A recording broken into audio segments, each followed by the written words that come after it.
All right, everyone. Hey, welcome again to the Go for CEO community. Thank you so much for tuning in. Today is November 10th, 2020. We're in the Corona year, right? It's a crazy time, but, I'm excited again for yet another CEO, co-founder of a company.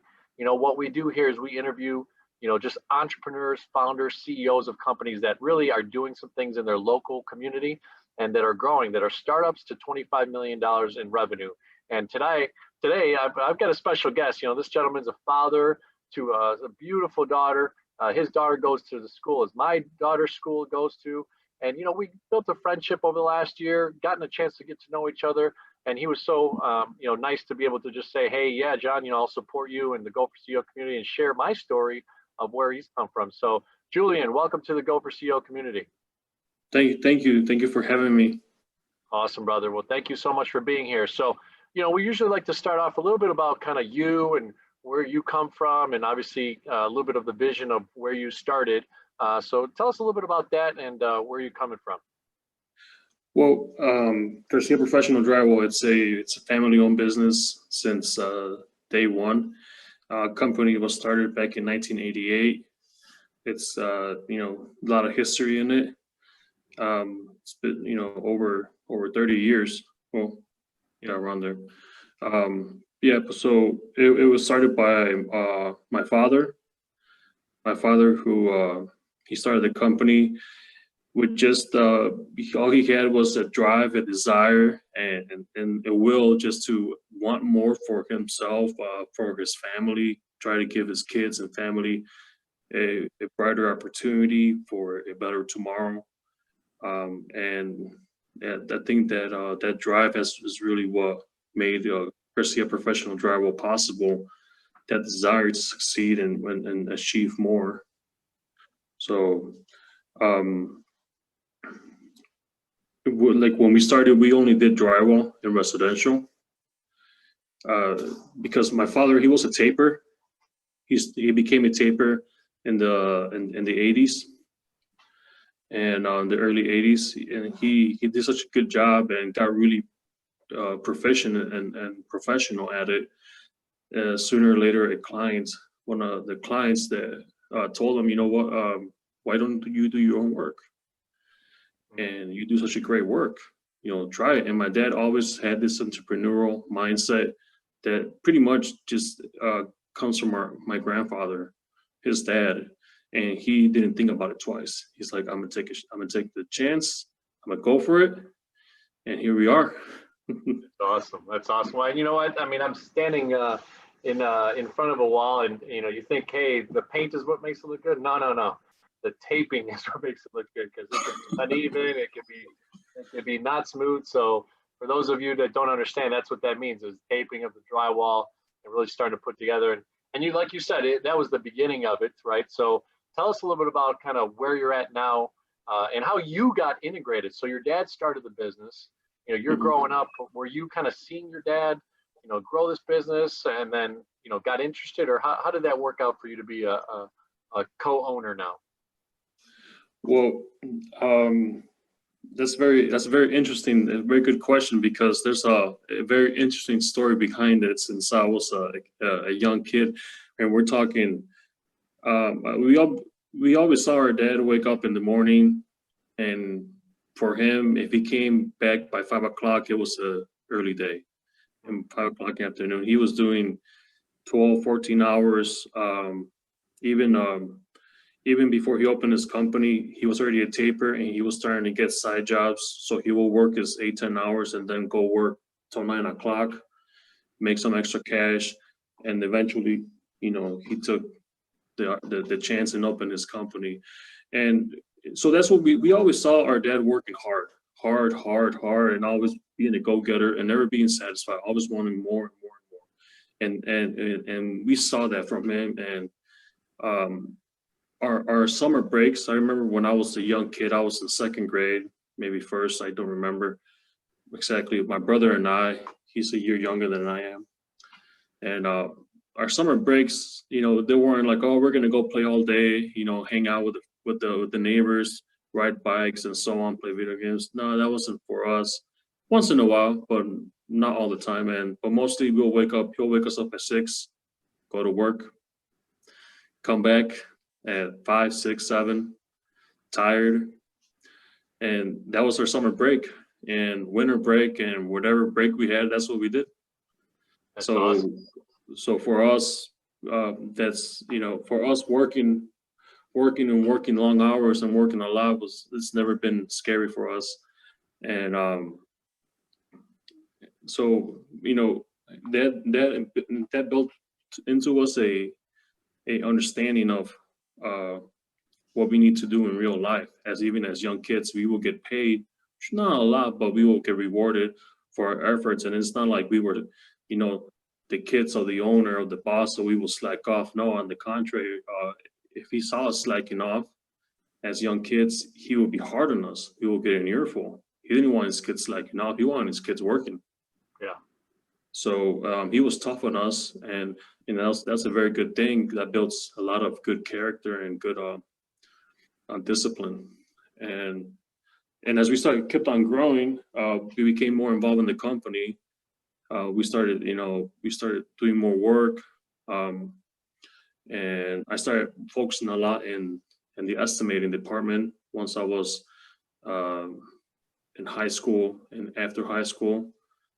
And I saw my dad's success as a person who had, I think in Mexico, he finished, I think he did finish high school, but I don't remember, but he didn't go any further than that. But we saw things that we didn't see on a lot of people.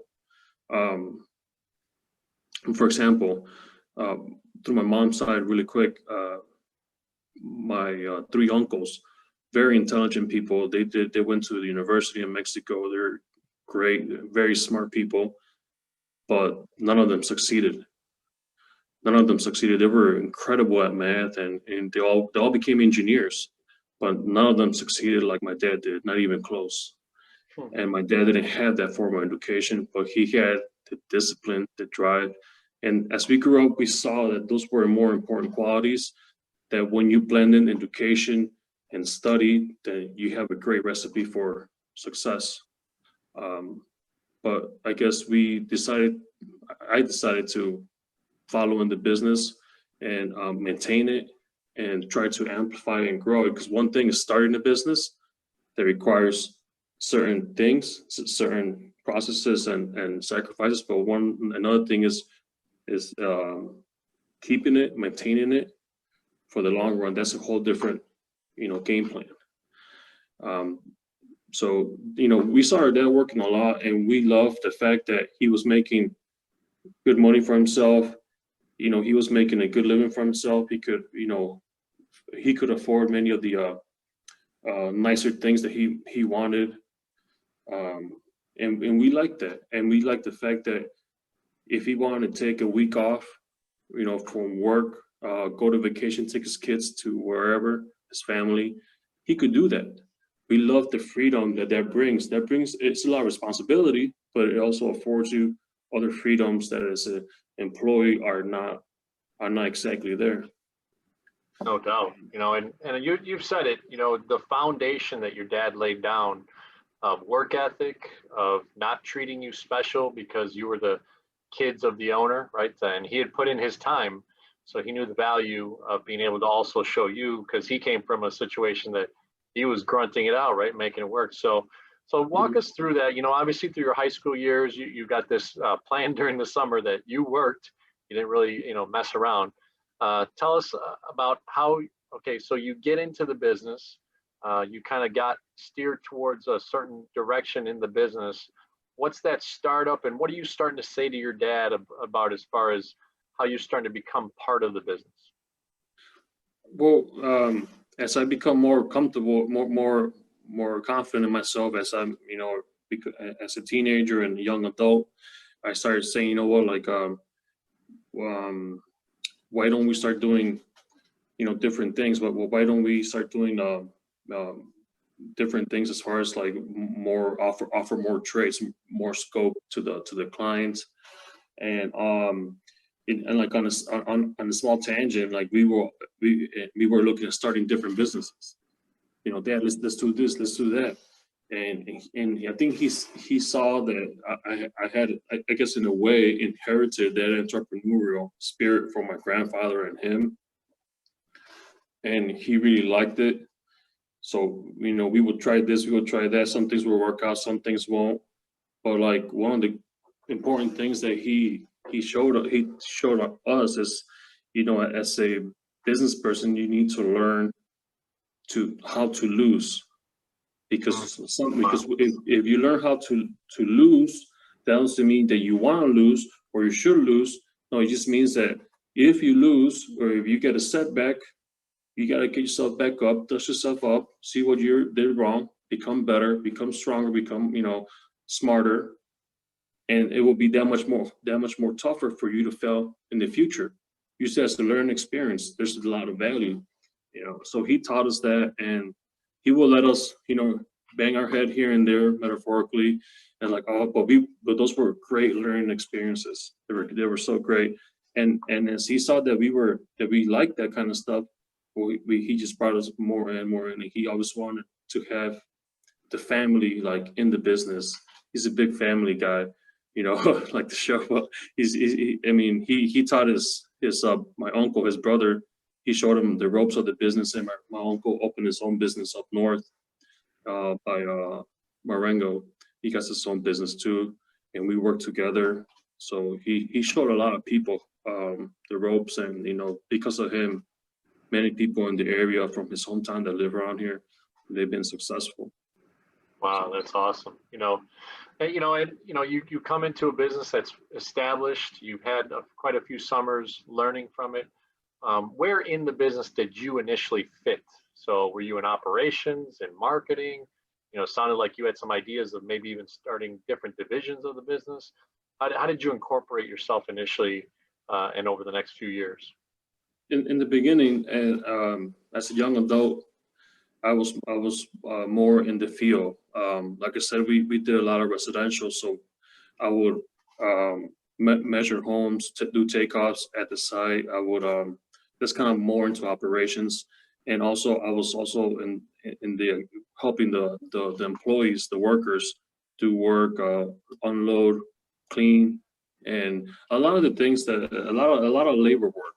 You know, that's what we did, and I didn't really start getting into the office thing and into the office area and until much later, until I came back from Mexico. Oh, okay. So you spent some time in Mexico then, or? Yeah, from 2011 till 2000, yeah, pretty much almost 2016, like 4+ years, I lived in Mexico. Well, was that just strategic? Were you learning from some family out there, or kind of No, that was I don't know. I was in my mid-20s. I wanted to go there, try it out, and I just said, let's go. You know, when you're young like that, you know, you act first, you can think later. All right. So you're in the business. You start with them. You kind of get in the field, and then around a few years later, you decide, hey, you're going back to Mexico. Or at least want to go visit and stay there a while. Yeah, I was planning to stay in there maybe for like, I don't know. I wanted, because my dad has some business in Mexico. I wanted to check that out too.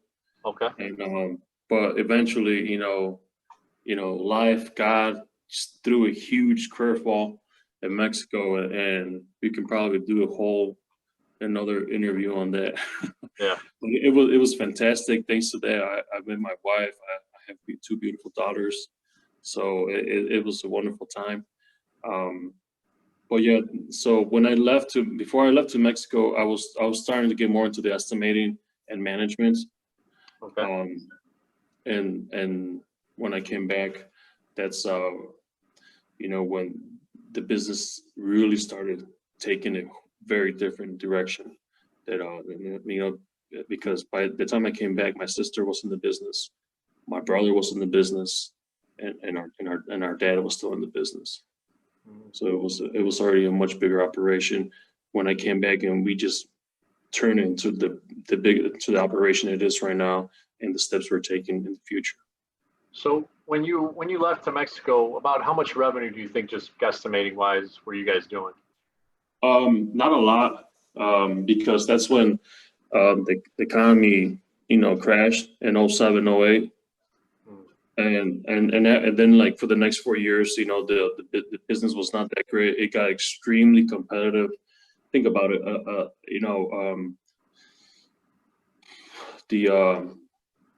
A lot of the people that worked in construction, they lost their jobs during that time, so they became independent contractors and they started their own little business, and we had to compete with those people.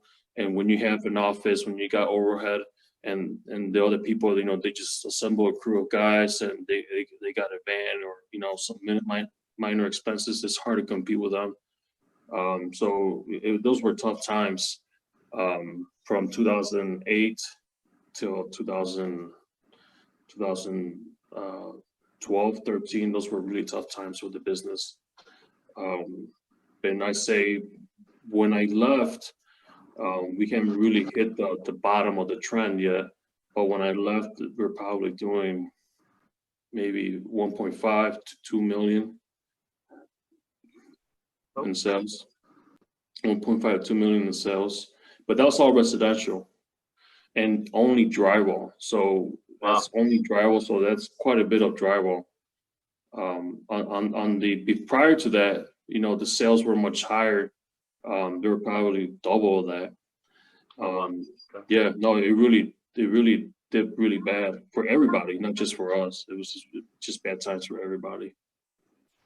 Oh, definitely. So just to kind of recap and make sure the audience knows, you had left to Mexico around 2007, 8-ish, you said, or 2011. 2011. So you kind of saw that downturn. You Yeah. saw competition. You saw your workers starting to compete with you, right? Which is a big part of business, especially in the labor market. You teach someone your skill, you teach someone those things, and then all of a sudden they turn out to be your competitor, and probably dropping their prices and talking to your clients and all that type of stuff. So interesting time. So then you leave, come back, and you said that actually the business had recovered and doubled. So now where did you find? What's that? No, the business didn't. It was recovering, but it did not double. What I said is that prior to the economic collapse of 07, 08, our business was double of what it was during that time. Okay. All right. Thanks for clarifying that. So when you came back, your sister, your brother are in the business, your dad, so we're talking about family-owned business. That sometimes can be hard. Next generation, they always say the second generation of a business is statistically proven to fail around 72% of the time. So, give us a little insight. How did you when you came back, how did you position yourself, and what did you do to be able to, take the next steps with your brother and sister and your dad? Okay. When I came back, the business for like maybe 2 years has started making the transition from residential to commercial projects. It was a painful transition. Many companies try to do that, and many fail. It's not easy, but we were making it, and little by little, my father and my sister and my brother were building their clientele on that. It was a very slow process, but it was slowly but surely. So when I was still living in Mexico, my father had told me, and it was in December of 2014, he told me, what, we're starting to take this direction. I need you to come back. Because he's like, I need you to come back. You're really good with numbers. You're really good with dealing with talking to people, with clients, and we're taking another direction, and it has a great potential. So, me being always, I always, I've been there for my family, and I'm the oldest. So the business I had in Mexico, I closed that, came over here, and we started, and that's when I really took the position as the estimator, the main estimator, the person trying, getting the new clients, and so on. That I really took that position, and that's when we really started growing. Because when I came here, we were doing small projects, like in framing, installation, acoustical ceiling, door installation, miscellaneous things like that. We weren't doing FRP, but we were starting to get more into the rough carpentry aspect of construction and commercial. So, but we were sticking to small little build outs, like it's probably around $25,000 to $40,000 in scope. Okay. That's all kind in of commercial, right? all in commercial, yes. Okay. We probably had, I want to say, maybe 4 or 5 carpenters on staff, a couple of drywallers, some tapers. So it wasn't a big operation. So when I came in, I started bidding a lot, and I started getting more aggressive on getting bigger projects that had much more complicated scope, like doing a build out for, like, let's say an office, for an office setting. That's very easy. You just build some partitions and throw the drywall installation. It's fairly easy. But once you start doing like the exterior structural framing of a grocery store, of a apartment building, or any kind of ground up construction, you need to start learning more of the structural drawings. You need to start learning what the engineer is trying to tell you, and the architect, and you need to have more higher skilled carpenters, much higher skill that know how to read blueprints, that know how the job's supposed to progress, how it's supposed to be managed, because that foreman will have, depending on the job, 2 to maybe 10, maybe more people under his belt at that job. So it really becomes much more tougher to take that next step, which we took. It's one of those moments where we say, we had to take that step to stay ahead of the competition.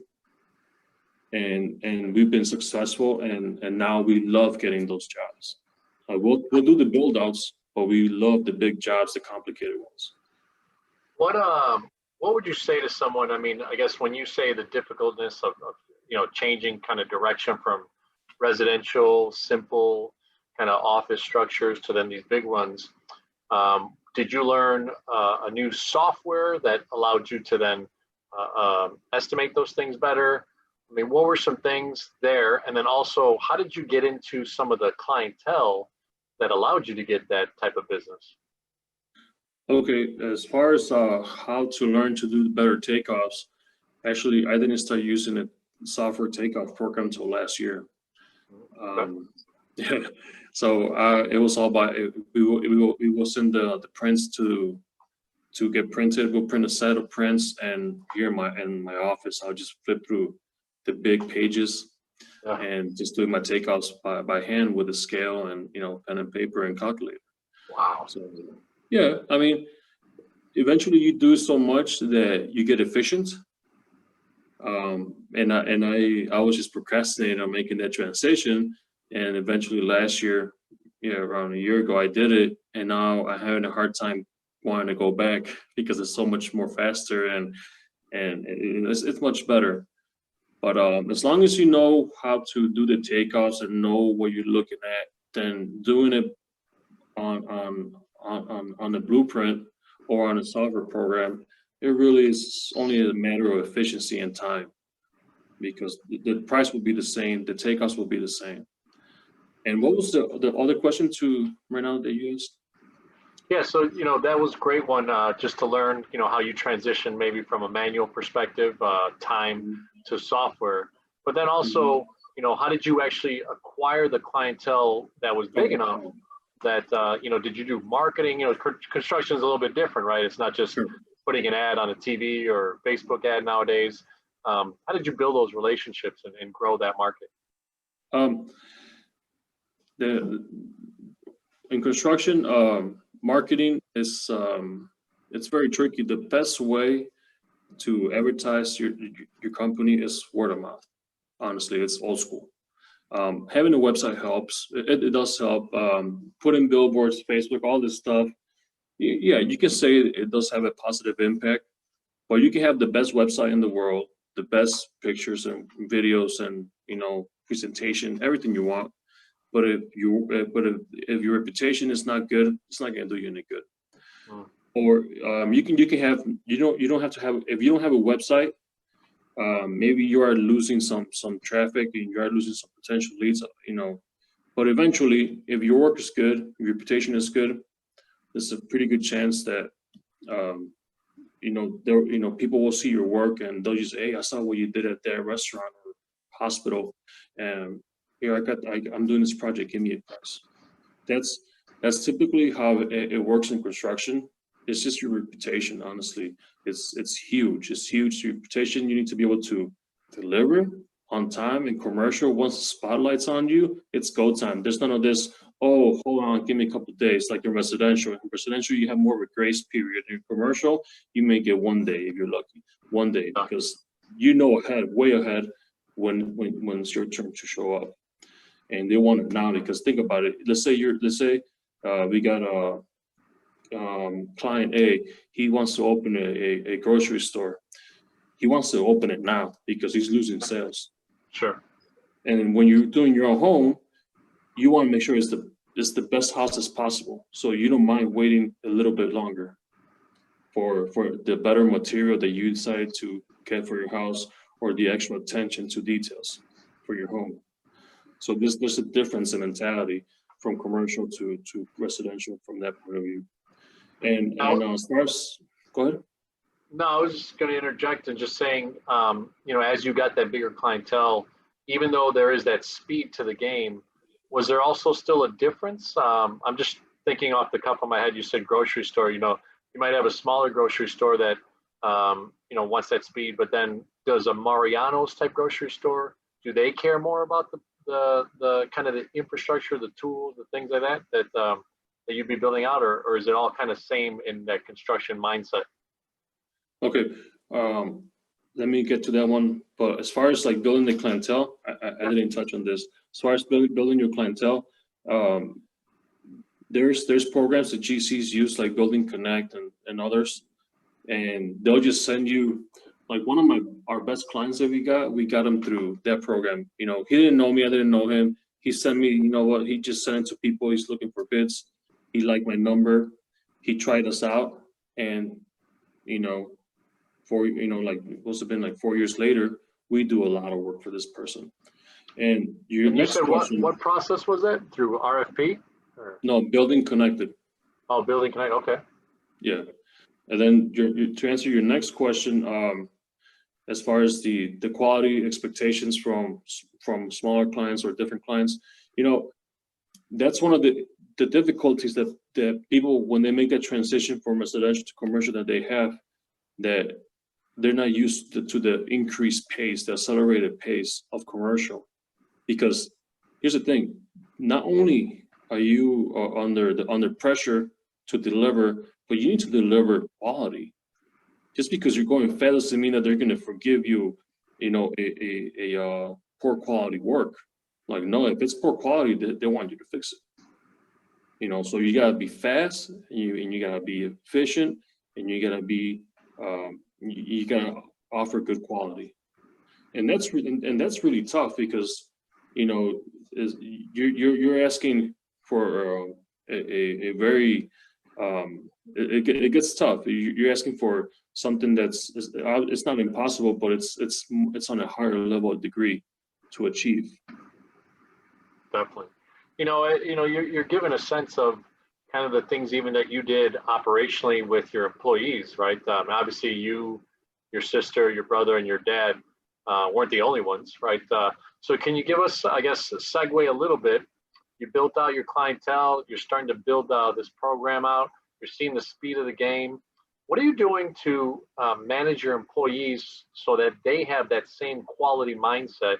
And do you have any checkpoints? Is there any key performance indicators? Are you going back to the office and saying, okay, hey, this project, where are we at with that? Do you go on site and just see your guys on that data they're supposed to produce? How give me a little bit of that dynamic. Okay. Yeah, there's checks and balances to that to determine, make sure our guys are producing as efficiently as possible. So the way we have our business set up, like my sister, she's head of all the ins and outs of the business as far as money flows, payments, what do you call sales and expenses, and yeah, she's in charge of all that, insurance. She deals with all the administration, payroll, and so on.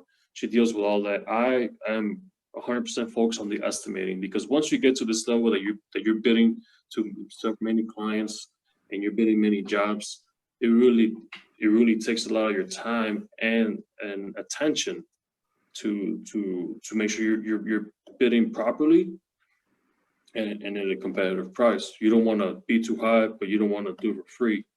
And if you're going fast, you got a phone call in the middle, they distract you for some reason, then you're like, oh, did I measure this already or did I not? And then you're unsure, so you start all over and you lose time, or you might skip it, and then you're cheap on the proposal, and you lose some money there. So my dad, he's on the field. He loves being on the field. All right. He loves being with the workers. He doesn't work. He's just checking on them, see how they're doing. But he loves it being out there, and so he checks the guys, make sure they got what they need, make sure they're 100% on their tools, and equipment and materials. Make sure that there's enough work for them to perform at max capacity, and he's the one that makes sure all that's happening right, and that we're not just try to avoid leaks from that end. I love it. So you've described, for some people listening here, I think yours, and tell me if I'm wrong here, but it looks like you're kind of in that sales relationship, marketing management side of things, right? So you're a bit of the VP of sales per se. Your sister looks like she's kind of on the financial side, more of like a CFO, managing the business, understanding, expenses, lowering those. Where's the cost of goods coming in? Your dad is in the operations side, right? He's in the field, foreman, checking out the quality work, inspiring his guys to do the best. So that's pretty awesome. I mean, that's now you got 3 or 4 different controls in your business. So tell us a little bit about, it seems like you came back, you guys redeveloped your plan of attack. You're in this world now where you built credibility in the higher level of construction, especially in the commercial side. So what are some things today now that are your day-to-days? Have things changed over the last few years? Do you have an apprentice at this point? If you need to leave, for a couple of weeks for vacation or something like that, how does work get done in your particular position as a co-founder, as a co-owner?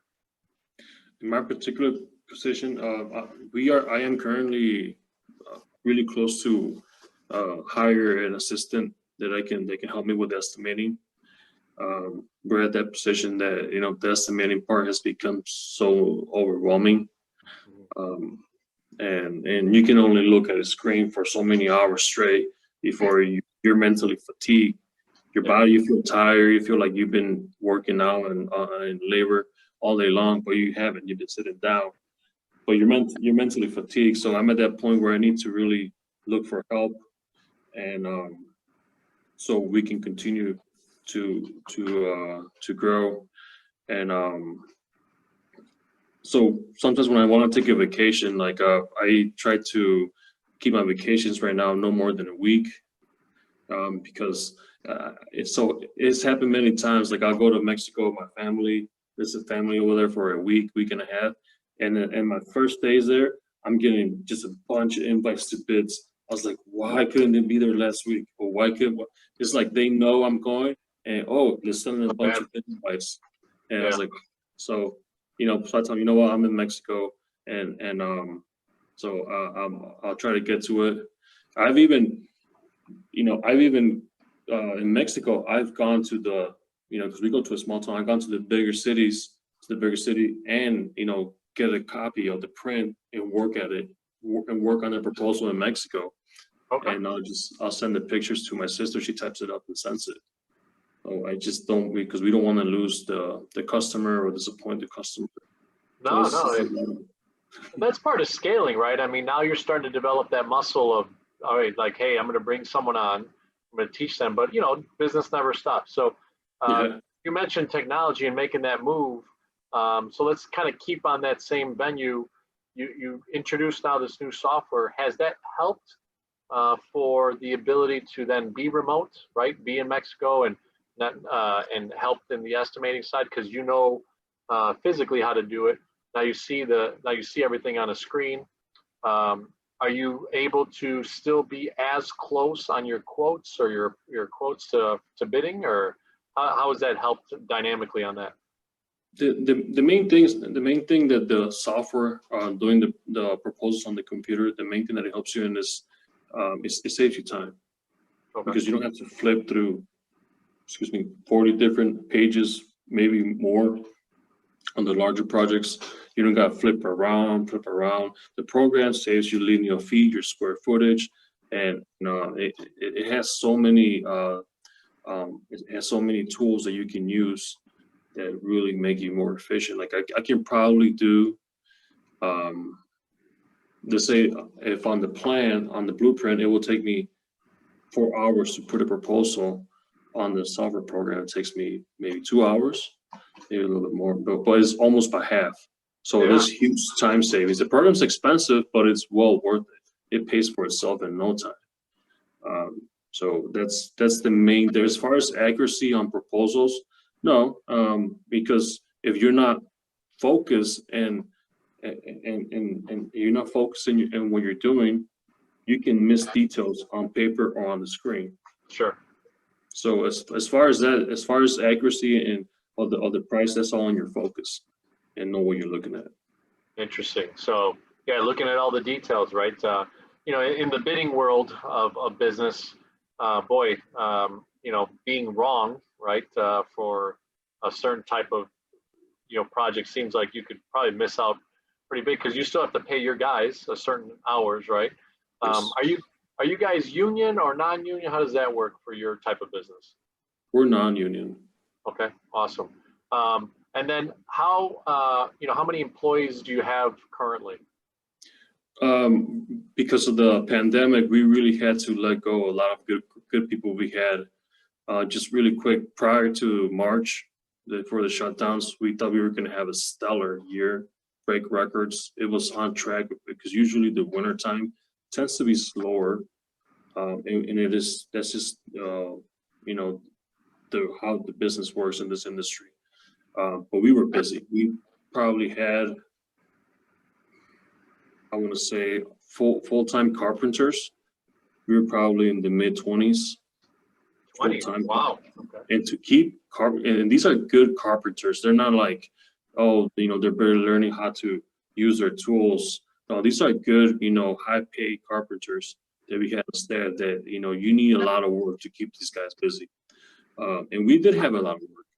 And right now we're probably a half of that, maybe less. We probably got like 10, maybe 12 carpenters. And we actually had a taping crew full time back then. And to have a taping crew of 4 people, that means as a rough carpenter that does framing, drywall, etc., to have a taping crew full time, that means you're busy, because a taping crew is only going to do taping. They're not going to do anything else. So that means you have multiple jobs, big jobs, small jobs, whatever, going at the same time to keep those guys busy. We had a crew of hangers, because carpenters know how to hang drywall, but drywall hangers become very fast, very efficient, very professional. And hangers, the carpenters, they're just as good as far as their quality and hanging, but they're slower. They won't be as fast. Not as fast. Interesting, and it all saves time and money, right? So interesting. So at the beginning of this year, last year, 2019, were you guys a 7-figure gross sales, or a little bit under it? No, last year we hit probably around 4 million. 4 million. Okay, yeah. So definitely a 7-figure business. So 4 million. I'm sorry, I thought I heard 8-figure. Sorry. No. Sorry. Well, hey, let's get you guys 8 figures, right? So that's the goal, and hopefully 9 figures. But okay, so you're a $4 million business, 2019. You got hit a little bit in 2020, but that's interesting. I mean, you're really giving an opportunity to 20 carpenters. You got a full staff of or a full team of hangers. So from the top of the house, I mean, what other strategies do you guys start thinking of? You know, if you think about where you came from those summers being worked with your dad when he's building his business, you know, to taking some time to go to Mexico, coming back, transitioning within your industry to a different type of clientele, increasing the pace of play. You just made a nice investment last year into this software, and now that's speeded up, you know, half the time, which is you know, if you're worth $1,000 an hour, that's a lot of time a lot of money to save. So like you said, it's paid for it. But what are you guys thinking now? Like what strategy sessions do you, your sister and your dad and your brother, if he's a part of it, you know, what are you guys thinking nowadays, and how to, you know, go the next 3, 4, 5 years? Well, as far as looking further down the next 5 years or further down, we obviously need to continue making sales.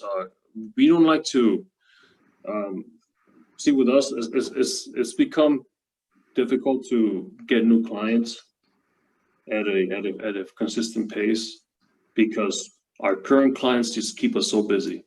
And sometimes when I do get a new client, I tell them, you know, they tell me if I'm always out there, you know, looking for new people, because that's not a good sign in construction, you know, because it's weird how that, you would think that's the opposite, right? I mean, but it's weird because, you know, one of our good clients, he doesn't want us to, let's say if you're my client and you're going to try to keep me as busy as possible, you don't want me doing work for other people. Yeah. Because you want me, like, no, I got to keep Garcia busy. So you just throw a bunch of work at us. So, and that's one of the things that I told the new clients, like, well, what happens with us is once you try us, you don't let go of us. You know, so, I mean, that speaks volumes. I mean, because if we do a terrible job, then you don't use us again. Yeah, yeah. You do basically one and you're done if you don't do the right job, right? Now, and that's kind of how a GC would look at a subcontractor that's just bouncing from GC to GC, and it doesn't have a reliable clientele like we do. but all the same, I mean, let's talk about, you know, you just went from 20, you scaled down a little bit because of everything going on, but now the ability to grow back, does that mean that even though they're wanting for you to commit to them, if they stay consistent on giving you the work, you've got a dedicated team for that? On the side, and I'm just thinking out loud, you know, are you still strategically bringing on as you bring on a new client, are you building new teams to be dedicated to that one, or how do you do that? Well, I mean, the teams that we have, you know, since the current clients can go maybe a month with no new work, and all of a sudden they land 3, 4, 5 jobs, or, you know, there's a lot of variables. It's not consistent that they're landing 2 jobs every month, or, you know, they can land 0 jobs one month and then lands 6 the next one. Yeah. So no, the crews we have, they work in the jobs of all of our customers. But now with the pandemic, we have taken a more active role in getting new clients, because many of our clients, they've slowed down. A lot of projects they had in the pipeline put on hold, got canceled, you know. So it has forced us to put more emphasis on getting new clients. So that's been a bigger part this year of me, you know, getting new clients. And it's been really tough because there's not the amount of work out there. It's not that much. So you got the same amount of people going after fewer jobs. And you know how that is. That's not very good for the person trying to make the sale. That's great for the person with the project, and for the GC, that's wonderful because you get to pick and choose. But as the one trying to get the job, then, you know, you have to work with less. Yeah. And at the same time, our employees, you know, you know, they're not. It's not like you can tell them, oh, you know what, because we know this job, we took a 10% cut to get it, or 5%, your salary is going down. Like, you can't do that, you know, and you can't do that. So like the boss, the GC, the owner takes, takes the job with a smaller margin. Yeah, no, that's interesting. Yeah, it all flows up, right? With your worker, with their X amount an hour, you as a business owner, your overhead, everything you're doing. So how did you guys, over the last probably 6 months, obviously, since we've gotten the whole Corona thing, how did you guys deal with knowing how, your cash flow? I know that you had to let go of some people, but, was there any aspect of that you worked with your sister, she's as the CFO on her side, that you kind of dove into, or did you kind of just oversee and you just wanted some reports to kind of make sure that you had some accountability on that? No, she's really good at what she does. She's fantastic. Without her, my dad wouldn't have the time to do what he does, or I wouldn't have the time to do what Sure. It's just, it really is an indispensable part that she has. No, she will report to us, this is where we're at, this is what we had, this is what's out there to collect, this is what we owe, this is our billables, our payables, and so on. And then we'll give our input and, decide what, and brainstorm and meet up and see what we want to do as a company. But she tells us where we're at, where our numbers are at, and so on, and reports to my father and I, and then we meet up and discuss it. I love it.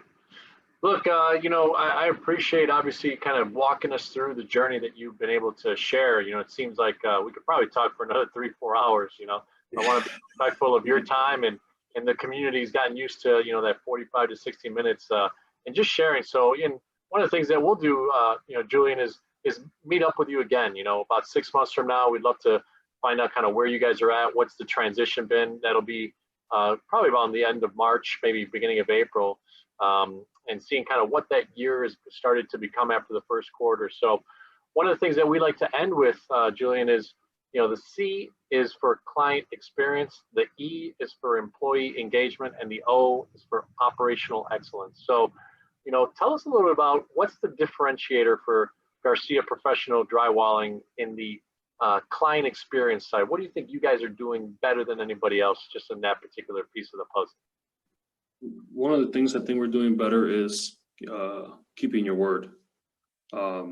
There's in construction and the contract part of it, there's a lot of things that are not exactly good. People can take advantage, but when the client calls you and he tells you, Julian, can you do this job for 100 grand? And you say, yeah, okay, you can do it. When can you start? Next Monday. You keep your word, and later you don't go back and try to nickel and dime or try to scalp a couple grand here and there. When you keep your word with people that value it, I mean that goes miles and miles to improving your business and getting just a great reputation for your company out there. So keeping your word and being professional and owning up to mistakes. The mistakes are made, and when you own up to them, you take the hit.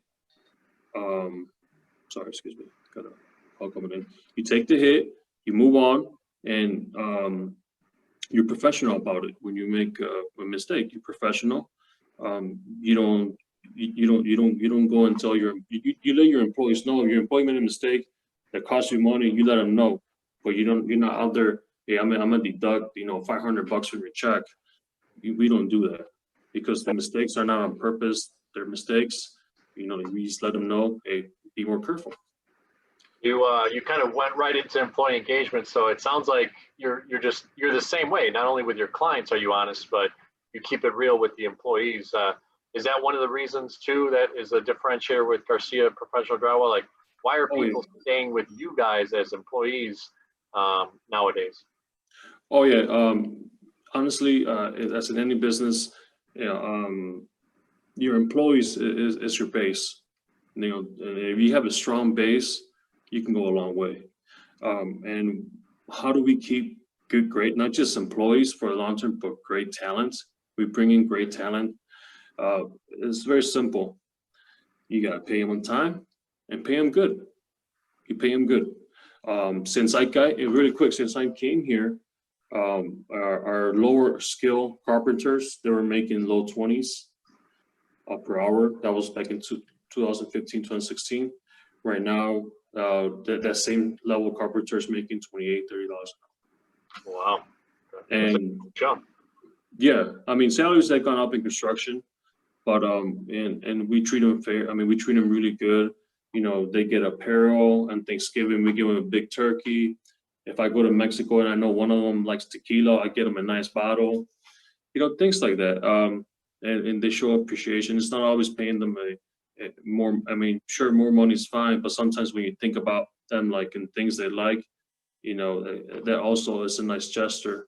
And we try to keep them busy. That's why we tell them, as long as you do your job, you're letting me do mine. You make money, I make money, and we're all happy. That's awesome. You know, I learned a long time ago, there's something called EPR. So encourage, praise, and recognize, right? There's something to that with what you just said is knowing your people, knowing if they like that bottle of tequila, knowing that, you know, maybe they need a little time off for certain ways or what have you. So awesome. Well, the last one we'll end it with is operational excellence. Tell us a little bit about why Garcia Professional Drywall is, you know, top notch on the operation side. Well, I think we have, as a family business, we have really managed to, as individuals, we have matured a lot. Matured a lot as far as realizing that business is business, work is, and family is family, and sometimes from the operation, from us three, there will be disagreements, but we need to understand that we all want the same thing. We just want the best for our company, and we need to move together and understand that we need to be together as a family, especially when you're in business. And if I'm slacking off, or our dad is not, you know, he never slacks up, or like if my sister's slacking off or something, you're gonna get called out. But it's not, it's for the good of the business, you know, and it is expected from all of us to make sure that, you know, we encourage each other and that we push each other, because we all want to grow. If I grow, my sister grows, my dad grows, and so on. Teamwork, man. That's what a great way to put operations. So, well, look, Julian, you know, I really am thankful that you came on board. You know, you're giving a different perspective. You're our first construction business, and you know, $4 million, that's nothing to play with. You know, that's you're getting up there, and hopefully you'll get to that 8-figure that you see. You were already hearing 8 figures. That's the thing, is you're already hearing 10 million and above. So I'm excited. I'm excited to interview you. You know, 6 months, a year, 2 years, 3 years, and see when you hit that 8-figure mark. But anything else that you'd like to share, just from your perspective? You know, co-owner, son of a entrepreneur, get into the business. Anything, final words, and we'll obviously be excited to meet up again in 6 months. So, any final thoughts is,